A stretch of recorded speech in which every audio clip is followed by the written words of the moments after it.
If you've been working to get your dog over separation anxiety, or you've given any thought to it, chances are, along the way, somebody might have said to you, you can't leave your dog alone if they have separation anxiety, if you're trying to get them over their separation anxiety. Now, I know that statement is one that can stir up a whirlwind of emotions. It makes people angry, it frustrates people, it leads to disbelief, and I totally get that. You might think that anybody who says that to you, myself included, we're all just being unsympathetic and that we just don't get the realities of your life and how difficult that would be. But believe me, we absolutely do. And whenever I say that, whenever I say the thing is, you have to find a way not to leave your dog, I'm not saying it to make your life harder. It's quite the opposite, in fact. Making your life harder is the last thing I want to do. I only say it because I want to help you and because I want you to get your dog over separation anxiety as quickly and effectively as possible. And that's why in this episode, I want to dive into why I say this crazy thing, why on earth I put you through all of this and make you think about not leaving your dog. And I want to explain why it makes such a difference and why it's not forever. So let's dive in. Hello and welcome to the Be Right Back Separation Anxiety Podcast. Hi, I'm Julie Naismith, dog trainer, author, and full-on separation anxiety geek. I've helped thousands of dogs overcome separation anxiety with my books, my online programs, my trainer certification, and my separation anxiety training app. And this podcast is all about sharing my tips and tricks to help you teach your dog how to be happy at home alone too. I can't tell you how many times people have reacted really badly when they realize, and maybe you've been through this realization as well, that what I'm saying to them is, so when you do the separation anxiety training, you get your dog gradually being used to being on its own, but at the same time, you have to work out how not to leave your dog. And I totally get it. It's a ridiculous thing to say. It absolutely is. I mean, who it seems anyway, we think to ourselves, who has a life that they can schedule and arrange around a dog and make sure that they don't leave their dog? And when you first realize, when somebody's first telling you this, or you work it out for yourself that you can't leave your dog, it comes as a massive shock. And so no wonder we rail against it. And I do understand if you're in my community and you spend time in my free groups, you might think that we're a bunch of unsympathetic, uncaring people who just don't understand. And in fact, this episode today was prompted by a thread in one of my groups where somebody had posted, well, is this group just not a safe space for anybody who is currently still leaving their dog? And I was really horrified by that, because the last thing I want is for anybody to feel in any of my communities that they aren't in a safe space. But I understand why people might feel that way, because it's really challenging if you're not in a position, or you feel like you're not in a position to stop leaving your dog. Then hearing other people going on about that, or getting other people diving into the comments and saying, you need to stop leaving your dog. Well, that feels threatening. And it feels like you're under attack, and it feels like people just aren't getting you. But even if some people are diving into the comments and saying that, and by the way, if that's happening in my free groups, then I'm always counselling and chatting with my moderators about the fact that nobody should be jumping on people like that. So if that happens to you in one of my free groups, you let me know. But if that's happened to you, or if you just generally feel angry or frustrated because you've heard me say it, or you've read about me, you've read something that I said about not leaving your dog, or maybe you listened to a previous podcast episode. If that's you, then I don't blame you. I honestly don't. I'm not saying that you're wrong to feel angry or frustrated or upset at the prospect of not leaving your dog. I think it's a perfectly valid way to feel. And I felt that way when I first found out that I couldn't leave Percy. I mean, I just remember thinking, well, nobody can do that. That's just ridiculous. I also remember thinking, well, hey, so if I can find a way not to leave him, if I can find a way, and not leaving him doesn't just mean you have to be with your dog all the time. I mean, it means that somebody has to be with your dog all the time. So I remember thinking, well, if I can find a way for Percy to be with me or with somebody else 24/7, then separation anxiety isn't a problem. It's only a problem of maybe organization or scheduling. It's no different to parenting. It's no different to having a 2-year-old child who you can't leave. You just have to think about when you want to go out and do stuff and you can't take your kid with you. You have to think about someone being with them, right? But you get on and do it. Now, when you get a dog, you're not signing up for that kind of parenting. And I totally understand that. I know that when you signed up, when you adopted your dog, when you rescued your dog, when you brought your puppy home, nobody thinks I'm going to end up with a dog I can't leave. Nobody. I mean, that's not true. There are some amazing people. And if this is you, oh my goodness, hats off to you. There are some people who do adopt dogs who can't be left. My heart is just so full of gratitude for those of you who do. But I wasn't one of those people. I did not for a minute, 12 years ago, 13 years ago now, expect to have a dog I couldn't leave. And that's the reality of most people. Now, most people having kids understand that part of the deal is you don't just walk out the door on a Friday night and leave your 18-month-old just toddling around the house. But with a dog, we expect to be able to do that. So no wonder it's such a shocker that when we discover our dogs have this pathological fear, pathological reaction to being left, that part of the deal of getting them over that fear is no longer leaving them. No wonder we have such an extreme response.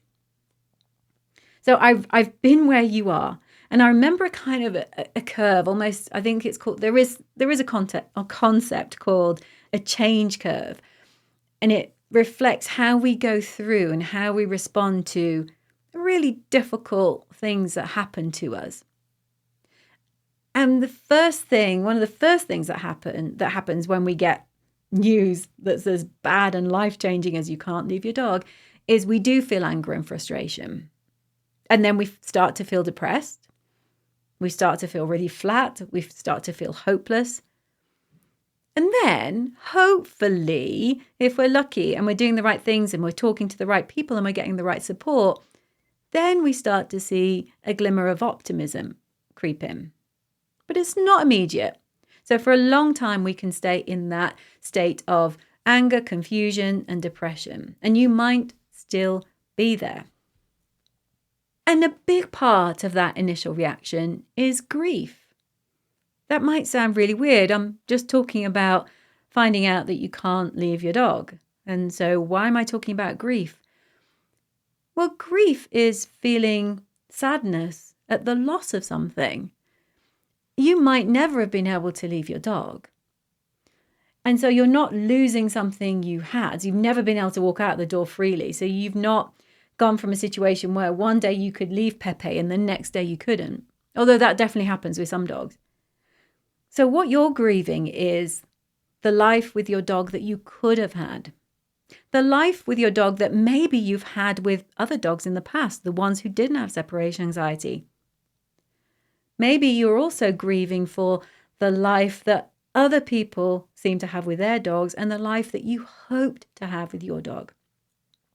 And that grief and that anger and that frustration at having a life turned upside down by your dog is not incompatible with loving them to the nth degree.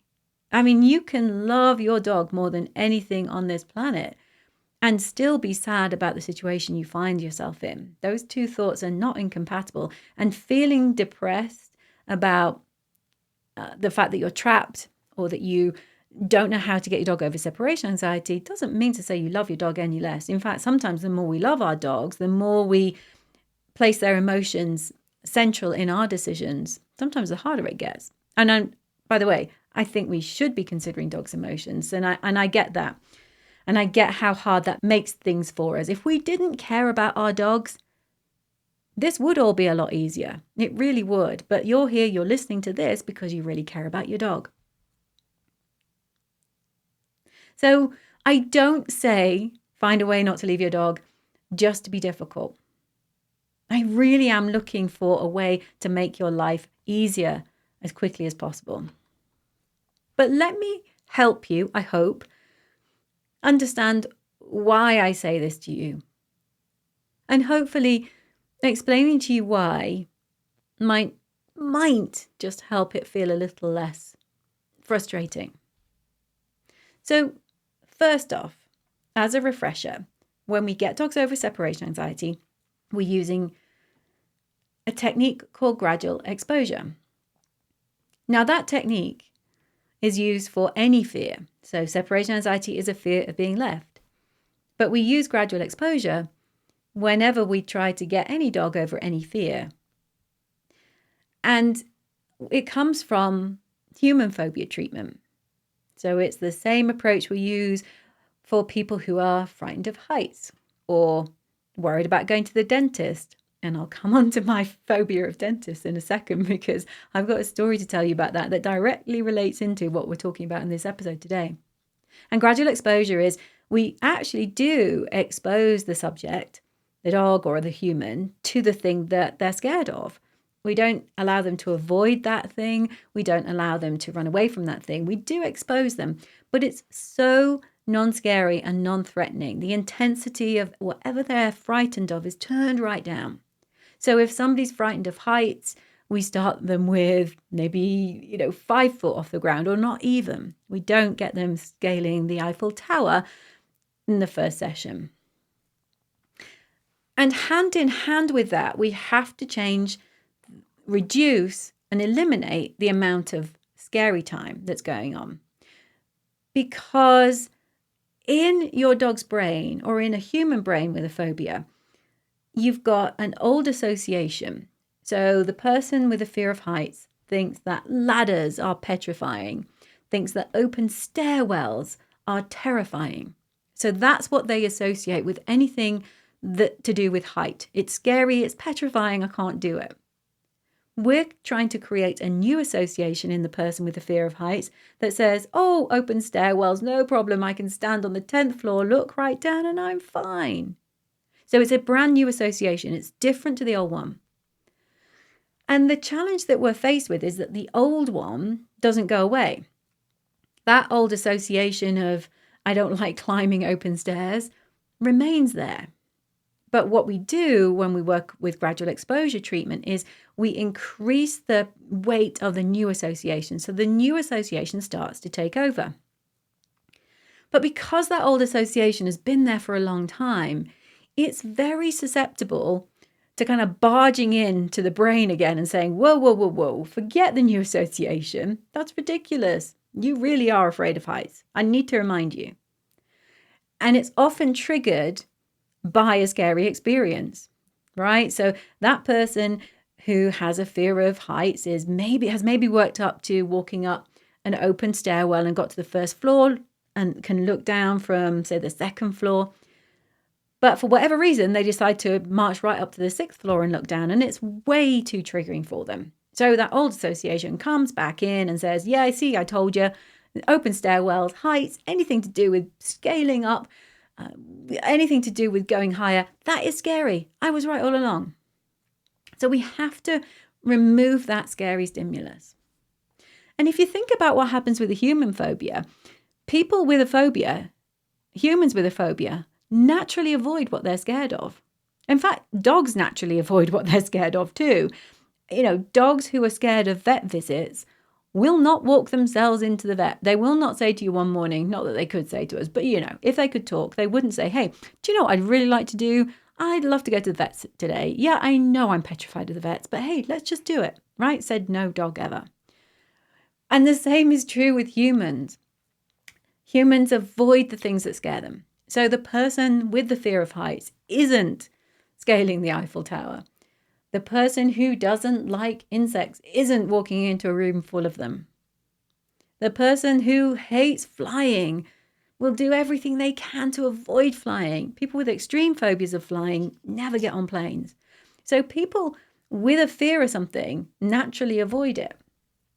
And the problem with dogs is that we don't give them as much opportunity to avoid the things that scare them. as a human would, because humans have kind of unlimited discretion here to avoid their phobia for the most part.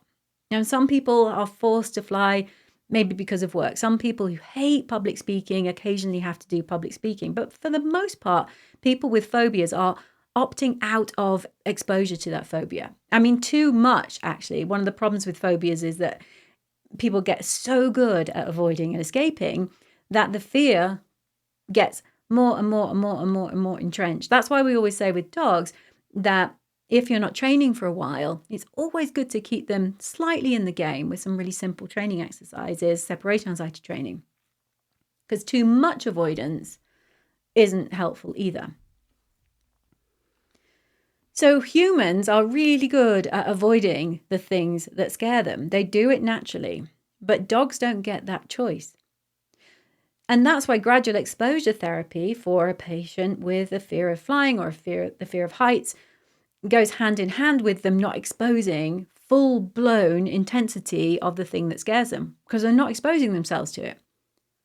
And we need to step up and make the decisions for our dogs that a human would make. So if a human had a fear of being left alone, they'd do anything they could not to be left alone, right? If we had that fear of isolation, we would do anything we could not to. If we had a fear of going out, if we had agoraphobia, we would do anything we could not to. So we have to step up because dogs can't make that decision. We need to gradually expose them to being alone, the thing that they're scared of, while avoiding them having full-blown exposure. Because that's the way we're going to get them over this as quickly and as effectively as we can. And we need to have lots and lots and lots of positive associations. So going back to that concept of there's an old association in your dog's brain and there's a new one. To get the new one to be the one that the dog uses all the time, the new association, you need lots of repetition. So you need lots of repetition of the safe exposure to being alone. You have to expose your dog over and over and over to safe alone time, whilst at the same time stopping the scary exposure. And to a degree, we're also fighting history. There's a long history with lots of dogs of negative association with being left. I mean, lots of dogs with separation anxiety. Often they develop it before we know, or sometimes stuff happened to them before they came into our homes. And so there's a long history of a negative association of being left. And dogs, just like humans, have a tendency to negativity bias. And so now we've got not only this negative history that there's more repetitions of, your dog has more experience of negative exposures if your dog had separation anxiety before you realized it. And one negative experience doesn't equal one positive experience. I don't know there is no exact ratio, but I can tell you that you need more positive associations to outweigh the negative ones. And so if you think about it as a scale, we've got positive associations on one side, negative on the other. We're trying to add more and more positive associations of being left. But if we add any negative ones again, especially given the weight of negative associations, there's a big risk everything just topples over to the negative side again. Now, one thing that can happen when we expose dogs to a full-blown exposure, a full intensity exposure of the thing that they're scared of, is a process called flooding. And flooding has been used in psychotherapy, it has been used on people. And it's basically where a patient is exposed to the maximum, absolute maximum fear-inducing intensity of the thing that they're scared of. They come through it, they go out the other side, and in conjunction with a therapist, they discuss and they rationalize that despite how horrific that was, they survived, they're still here, and it was okay. And when, because it doesn't always, and it often backfires, when flooding does work, it's the therapist-patient conversation that's helping understand why that exposure wasn't as threatening as somebody initially thought. However, lots of people, many people, and many therapists will never use it because it's a pretty horrid experience. And it's risky because it doesn't always work, far from it. And sometimes it can make things worse. And it has to be done with patient consent. And if you ask most people, like most people with a fear of flying would not say to you, yep, I want to go on a flight and I want to go through the most turbulent hour that you could imagine. I want that plane to drop from the sky and I want it to go nose up again and then drop and go. No, nobody really with a fear of flying is going to say that. So human patients have a choice about flooding. And even when they do opt to do it, it can make things worse and it might not always work. And that's why most therapists these days tend to back off from using flooding. The problem with using flooding on a dog is they're not a consenting participant. We can't ask dogs if they want to be exposed to a full intensity of the thing that they're petrified of. And even if we could ask them, there's still a really big chance that it wouldn't work. It's really not a consistent approach for helping dogs overcome anything. It's a massive welfare issue, and it's just not an approach we should ever think about using. Now, everything I've said so far, I am not saying it to make you feel guilty. So if you've got this far and you're feeling guilty, then I feel bad, because my intention is never to make you feel guilty about anything that you're trying to do with your dogs and your dog's separation anxiety. You're dealing with enough guilt. I mean, if you have a dog with separation anxiety, you know that you get so much guilt tripping from others. And I know absolutely firsthand how much guilt there is and how much guilt accompanies having a dog with separation anxiety. So the last thing you need is more guilt. And that's why I say, believe it not.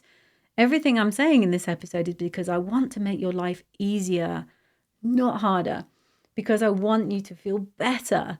I don't want you to feel worse, and I don't want you to feel guilty. So gradual exposure is not a quick solution. So even though I want to make your life easier, I know that it won't be easy in the short run. And my goal is to get your dog over separation anxiety as efficiently and effectively as is possible for your dog. That's efficiency. Making the progress, making training go as well as it possibly can for your dog. And one of the big things that slows it down, slows progress down, or even halts it is a dog getting exposed to a full-blown exposure of what they fear. Now, I talked about the dentist early on. Now, luckily for most dogs, they go completely under when they're having dental treatment these days. And you can see why. Now, if you're like me and you've got a phobia of a dentist, then general anesthetic probably seems quite appealing when it comes to dental treatment, but it's not an option. If you're extreme and off the charts and you just cannot go near a dental surgery, then it might be. But nowadays there are things like oral sedation, so conscious sedation, that mean that you're not as wiped out and you can have smaller procedures done comfortably and calmly. Now, a while back, many years ago, I started to have sedation. Well, maybe not full-blown sedation, but certainly some kind of anxiolytic help when I was going through dental treatment. And I found that by doing that, by going to a different dentist, by having more checkups, because checkups don't mean drilling, by having more hygienist visits, because I really like going to the hygienist now, I was gradually getting better and better with going to the dentist. And I had a really long run where I didn't need to have anything done until I had a mountain bike accident and I managed to kill the nerve in one of my teeth. So I had to have a root canal treatment done on the tooth. And I was petrified. I was absolutely petrified because it wasn't something that I'd worked up to. It was way more than, despite everything I'd been doing to get more comfortable with being the dentist, it was way more than I could tolerate. So it was an intensity that was more than I had become gradually exposed to. And I freaked. I completely freaked. I had a terrible time. Now, luckily, I found a dentist who took a slightly different approach. The dentist that I went to where I freaked, I just stopped. We didn't do anything. I just said, I can't do it. But I had to get this done. So I found a dentist who was well known for treating nervous patients. And we got through it. And in fact, as she said to me, you'll feel like you're having a spa day. And it was a really positive experience. And then another long run of nothing happening until I had to have something else done that also went, not great.